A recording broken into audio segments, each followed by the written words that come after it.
قیامت کے دن سب لوگ اللہ کے سامنے کھڑے ہوں گے تو غریب پیروکار بڑے بن بیٹھنے والوں سے کہیں گے کہ ہم تو تمہارے پیرو تھے، کیا تم اللہ کا کچھ عذاب ہم پر سے دفع کر سکتے ہو؟ وہ کہیں گے کہ اگر اللہ ہم کو ہدایت کرتا تو ہم تم کو ہدایت کرتے۔ اب ہم گھبراہٹ ظاہر کریں یا صبر کریں ہمارے حق میں برابر ہے، کوئی جگہ رہائی کی ہمارے لیے نہیں ہے۔ اور جب حساب کتاب کا کام فیصل ہو چکے گا تو شیطان کہے گا جو وعدہ اللہ نے تم سے کیا تھا وہ تو سچا تھا، اور جو وعدہ میں نے تم سے کیا تھا وہ جھوٹا تھا، اور میرا تم پر کسی طرح کا زور نہیں تھا۔ ہاں، میں نے تم کو گمراہی اور باطل کی طرف بلایا تو تم نے جلدی سے اور بے دلیل میرا کہنا مان لیا۔ تو آج مجھے ملامت نہ کرو، اپنے آپ ہی کو ملامت کرو۔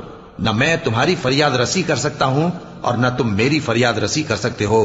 میں اس بات سے انکار کرتا ہوں کہ تم پہلے مجھے شریک بناتے تھے۔